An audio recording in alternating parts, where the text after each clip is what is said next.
Hello दोस्तों, कैसे हैं आप सब। मैं उम्मीद करता हूं आप सब बहुत ही अच्छे होंगे। दोस्तों, आप सभी का स्वागत है आपके अपने YouTube channel the study zone में। दोस्तों, आज की इस वीडियो में हम बात करेंगे कक्षा 10वीं विषय विज्ञान का चैप्टर नंबर 16 प्राकृतिक संसाधनों का संपोषित प्रबंधन। और इस पार्ट में हम बात करेंगे कि प्राकृतिक संसाधनों के कौन कौन से मुख्य दावेदार होते हैं। तो चलिए बिना देर के आज की इस वीडियो को शुरू करते हैं। और दोस्तों, वीडियो शुरू करने से पहले मेरा आपसे एक अनुरोध है कि अगर आपने अभी तक चैनल को सब्सक्राइब नहीं किया है तो प्लीज़ आप चैनल को सब्सक्राइब करें, घंटी वाली बटन दबाएं तथा ऑल पर क्लिक करें और साथ ही वीडियो को पूरा देखने की कोशिश करें। तो चलिए आज की वीडियो को शुरू करते हैं।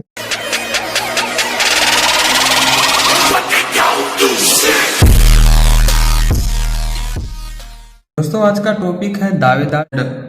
स्टेक होल्डर क्या होते हैं? ऐसे लोग जिनका जीवन कार्य किसी चीज पर निर्भर हो वे उसके दावेदार होते हैं।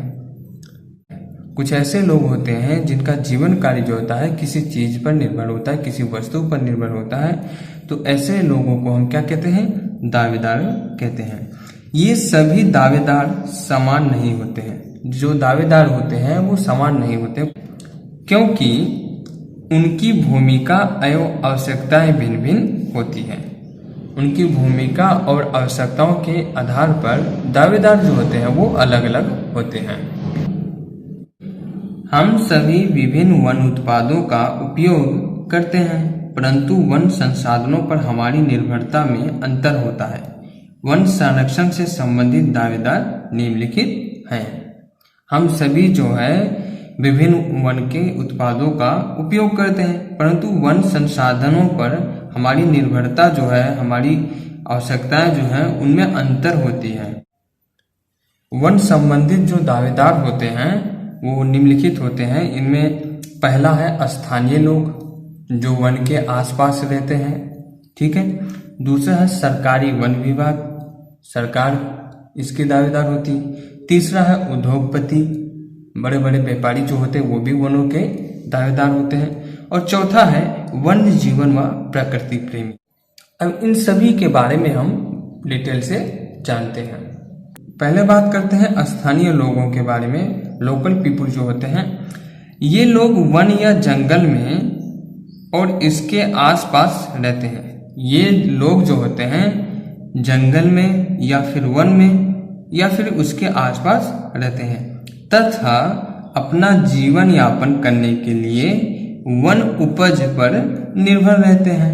वन उपज पर क्या करते हैं? ये अपना जीवन यापन करने के लिए वन उपज पर निर्भर रहते हैं। स्थानीय लोगों को ईंधन के लिए जलाऊ लकड़ी, छोटी लकड़ियां और साजन की काफी मात्रा में आवश्यकता होती है। स्थानीय जो लोग होते हैं उनको वनों से क्या क्या आवश्यकताएं होती है? किन चीजों की वनों से इनको जरूरत होती है? एक तो है जलाऊ लकड़ी के लिए, यानी इनको लकड़ी जलाने के लिए चाहिए। दूसरा है साजन की काफी मात्रा में आवश्यकता होती है। घर वगैरह छाने के लिए इनको साजन की आवश्यकता होती है। तो स्थानीय लोगों को ईंधन के लिए जलाऊ लकड़ी, छोटी लकड़ियां और साजन की काफी मात्रा में आवश्यकता होती है। जैसे बांस का उपयोग झोपड़ी बनाने में किया जाता है, भोजन इकट्ठा करने और भंडारण के लिए होता है।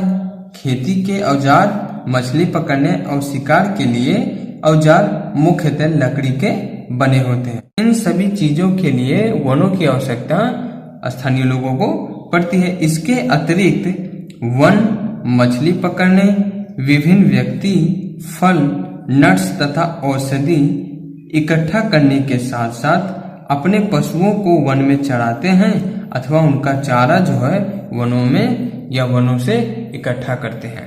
स्थानीय लोग जो हैं वो मछली पकड़ते हैं, विभिन्न व्यक्ति जो होते हैं वो फल, नट्स तथा औषधि इकट्ठा करते हैं। इसके साथ साथ वो क्या करते हैं? अपने पशुओं को चराते हैं और उनके लिए जो वन में चारा होता है वो भी इकट्ठा करते हैं। तो इस प्रकार स्थानीय लोग जो होते हैं वो वनों पर इस प्रकार दावेदार होते हैं, मतलब निर्भर रहते हैं। तो आपको समझ में आ गया होगा कि स्थानीय लोग जो हैं वो किस प्रकार वनों पर निर्भर रहते हैं, या फिर यूं कहें कि वो किस प्रकार वनों के दावेदार होते हैं। अब बात करें वन विभाग यानी फॉरेस्ट डिपार्टमेंट की, तो भारत या राज्य सरकार के वन विभाग का कानून वन भूमि पर स्वामित्व होता है। भारत का और जो राज्य सरकार होते हैं इनका जो वन विभाग का कानून है वो भूमि पर स्वामित्व यानी भूमि के स्वामी होते हैं और यह वनों के संसाधन को नियंत्रित करते हैं। और जो वन के संसाधन होते हैं राज्य सरकार और भारत सरकार इन संसाधनों को क्या करती है, नियंत्रित करती है। वन विभाग वनों और वन्य जीवों की संपदाओं में प्रमुख साझेदार होती है। ये क्या करते हैं, प्राकृतिक संसाधन जो है वन्य जीवों की संपदाओं में प्रमुख साझेदारी होती है इनकी, क्योंकि यह सरकार के लिए राजस्व का एक अच्छा स्रोत है। राजस्व के लिए एक अच्छा स्रोत है वन, इसलिए यह क्या करती है, वनों के दावेदार होते हैं, उनके साझेदार होते हैं। अधिकांश राजस्व इमारती लकड़ी के लिए काटे गए वनों की बिक्री से आता है। अधिकांश जो राजस्व होता है वह कहाँ से आता है, इमारती लकड़ी के लिए काटे गए वनों से आता है। इमारती लकड़ी के लिए चीड़, देवदार, सागौन, यूकेलिप्टस आदि को वनों में परिवर्तित करने के लिए वनों के विशाल क्षेत्रों में अनावश्यक वनस्पतियों को साफ कर दिया जाता है। इमारती लकड़ियां जो होती है वो कौन कौन से पेड़ों से या कौन कौन से वन से मिलती है, एक तो चीड़ से मिलती है, देवदार से मिलती है, सागौन से, यूकेलिप्टस से मिलती है।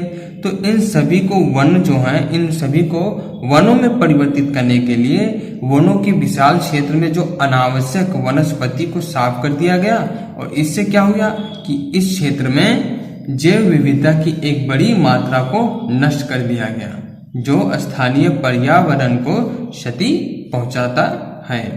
तो इस प्रकार जो वन विभाग है वह भी वनों के लिए दावेदार होती है। अब बात करते हैं उद्योग यानी इंडस्ट्री किस प्रकार वनों पर दावेदार होती है। उद्योगपतियों का वन संपदाओं में मुख्य रूप से स्वार्थ निहित होता है। उद्योगपति जो होते हैं, बहुत बड़े बड़े व्यापारी जो होते हैं, ये वनों पे जो इनका दावेदार होता है वो मुख्यतः इनके स्वार्थ के कारण होता है। वे अपने उद्योग या कारखानों के लिए वनों को केवल कच्चे माल यानी लकड़ी का स्रोत ही समझते हैं। अपने उद्योग और कारखानों के लिए जो व्यापारी होते हैं वो वनों को कच्चे माल यानी लकड़ी के रूप में का एक स्रोत समझते हैं। प्रमुख उद्योगों में से कुछ जो पूर्णतः वन उपज पर आधारित है निम्नलिखित है, जैसे टिम्बर उद्योग, यह भी पूरी तरह से वन पर आधारित है। कागज निर्माण उद्योग, यह भी पूरी तरह से वन पर आधारित है। लाख उद्योग, यह भी एक प्रकार से वनों पर ही आधारित है। खेल उपकरण उद्योग, यह भी एक प्रकार से वनों पर आधारित है। वास्तव में अधिकतर वनों की कटाई जो होती है औद्योगिक आवश्यकताओं की पूर्ति के लिए ही की जाती है। वनों की जो अधिकतर कटाई होती है वो औद्योगिकी परिस्थितियां जो होती हैं, उनकी आवश्यकताएं जो होती हैं, उन्हीं को पूरी करने के लिए इनकी कटाई की जाती है। तो वनों की कटाई का जो मुख्य कारण है वो औद्योगिकी आवश्यकताओं को पूरा करने के लिए किया जाता है। तो इस प्रकार जो उद्योग होते हैं, बड़ी बड़ी इंडस्ट्री होती है, बड़े बड़े व्यापारी जो होते हैं वो इस प्रकार वनों पे दावेदार होते हैं, क्योंकि वो क्या करते हैं, अपनी आवश्यकताओं को पूरा करने के लिए वनों पे अपना हक जमाते हैं।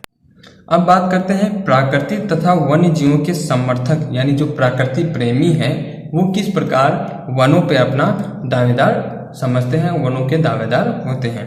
तो इसके अंतर्गत विभिन्न प्रकृति प्रेमी और पर्यावरणविदों के समूह आते हैं जो पर्यावरण संतुलन में वनों एवं वन्यजीवों के योगदान को समझते हैं तथा उनके संरक्षण में अपना योगदान देते हैं। ठीक है, ये क्या करते हैं, पर्यावरण संतुलन में वनों और वन्यजीवों के योगदान को समझते हैं और उनके संरक्षण में अपना भी योगदान देते हैं। तो इस प्रकार के संरक्षण के प्रयासों में वन्य जीवों जैसे बाघ, शेर, गेंडा, हाथी, हिरण आदि के संरक्षण को प्राथमिकता दी जाती है और इसमें वनों के संरक्षण में स्थानीय लोगों के परंपरागत प्रयासों का भी योगदान होता है। तो बाघ, शेर, गेंडा, हाथी, हिरण आदि के संरक्षण को इन्होंने क्या दिया, प्राथमिकता दी, इनका संरक्षण किया और इस प्रकार जो प्रकृति प्रेमी होते हैं वो वन्य जीवों के समर्थक होते हैं, उनका दावेदार होते हैं। एक उदाहरण से हम समझते हैं। राजस्थान का जो बिश्नोई समुदाय है उनके लिए वन एवं वन्य प्राणी जो है संरक्षण उनके धार्मिक अनुष्ठान का भाग बन गया है। यानी कहने का अर्थ है कि जो राजस्थान के बिश्नोई समुदाय के लोग हैं उनके लिए वन और वन्य जीव जो है उनका एक धर्म बन गया है उनकी संरक्षण करने के लिए। भारत सरकार ने पिछले दिनों जीव संरक्षण हेतु अमृता देवी बिश्नोई राष्ट्रीय पुरस्कार की व्यवस्था की। यह पुरस्कार अमृता देवी बिश्नोई की स्मृति में दिया जाता है। आइए बात करते हैं कि अमृता देवी बिश्नोई राष्ट्रीय पुरस्कार क्या है। तो राजस्थान के बिश्नोई समुदाय के लिए वन एवं वन्य प्राणी संरक्षण उनके धार्मिक अनुष्ठान का भाग है। राजस्थान के बिश्नोई समुदाय के लोगों को वन एवं वन्य जीव या वन्य प्राणी के संरक्षण जो है उनके लिए एक धार्मिक अनुष्ठान बन चुका है। तो यह पुरस्कार जो है अमृता देवी बिश्नोई की स्मृति में दिया जाता है, जिन्होंने 1731 में राजस्थान के जोधपुर के पास खेजरेली गांव में खेजड़ी के वृक्षों को बचाने हेतु 363 लोगों के साथ अपने प्राणों का बलिदान कर दिया था। अमृता देवी जो थी उन्होंने क्या किया, 1731 में राजस्थान के जोधपुर के पास एक गांव है जिसका नाम है खेजरली। तो उस गांव में एक वृक्ष होते हैं खेजड़ी, उस वृक्ष को बचाने के लिए अमृता देवी ने 363 लोगों के साथ में अपने प्राणों की क्या कर दिया, बलिदान कर दिया। तो दोस्तों आपको बता दूं आपकी जानकारी के लिए कि राजस्थान का जो राज्य वृक्ष है वो क्या है, खेजड़ी है। तो भारत सरकार ने हाल ही में वन्य जीव संरक्षण हेतु अमृता देवी राष्ट्रीय पुरस्कार देने की व्यवस्था की। इसी प्रकार दोस्तों विशाल हिमालयी राष्ट्रीय उद्यान एक संरक्षित वन क्षेत्र है। हिमालयी राष्ट्रीय उद्यान जो है एक प्रकार का संरक्षित वन क्षेत्र है जिसमें अल्पाइन घास के मैदान होते हैं। इसलिए खानाबदोश यानी अस्थायी घर न रखने वाले जो चारागाह होते हैं, चारावाह होते हैं या इनको गडरिया कहते हैं, तो ये क्या करते हैं, प्रत्येक गर्मी में अपनी भेड़ों के रेवड़ यानी झुंड को घाटी से ऊपर वाले क्षेत्र में ले जाते हैं। हिमालयी उद्यान बनाने के बाद में भेड़ों को चराने की इजाजत नहीं दी गई। वहां पे क्या हुआ कि पहले तो वहां पे अल्पाइन घास होते थे, उस घास को खिलाने के लिए जो गडरिया होते हैं वो अपने भेड़ों को पहाड़ी की ऊपर चोटी पर ले जाते थे। लेकिन जब राष्ट्रीय हिमालय उद्यान वहां पे बन गया उसके बाद इनको भेड़ चराने की जो है इजाजत नहीं दी गई। और यह है देखा गया कि पहले तो यह घास बहुत लंबी हो जाती थी और वहां पे जो घास होती थी बहुत लंबी होती थी, फिर लंबी के कारण जमीन पर गिर जाती थी जिससे नई घास की वृद्धि जो होती है वह रुक जाती थी।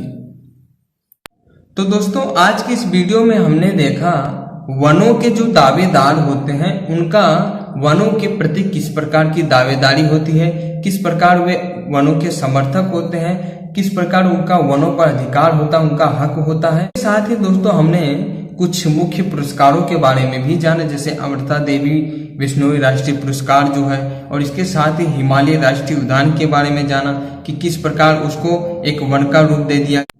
तो दोस्तों आज की वीडियो में बस इतना ही, मिलते हैं नेक्स्ट वीडियो में नेक्स्ट टॉपिक के साथ। तो दोस्तों मैं उम्मीद करता हूं कि आपको आज का ये वीडियो पसंद आया होगा। अगर आपको वीडियो पसंद आया है तो वीडियो को जल्दी से लाइक कीजिए, अपने दोस्तों को ज्यादा से ज्यादा शेयर कीजिए। और इसके साथ ही दोस्तों अगर आपने अभी तक चैनल को सब्सक्राइब नहीं किया है तो प्लीज आप चैनल को सब्सक्राइब करें, घंटी वाली बटन दबाएं तथा ऑल पर क्लिक कर दें। ऑल पर क्लिक करना मत भूलिएगा ताकि जैसे ही हम कोई वीडियो अपलोड करें तो उसकी सूचना आपको तुरंत मिल जाए। इसके साथ ही दोस्तों अगर आप ये वीडियो फेसबुक पर देख रहे हैं तो हमारे Facebook page the study zone को फॉलो कीजिए, लाइक कीजिए, शेयर कीजिए। और इसके साथ ही दोस्तों अगर आपको हर वीडियो लेक्चर के नोट्स भी चाहिए तो आप हमसे टेलीग्राम पे जुड़ सकते हैं। तो दोस्तों आज की वीडियो में बस इतना ही, तब तक के लिए आप अपना ख्याल रखिए, आपका दिन शुभ हो। Thanks for watching, thank you very much.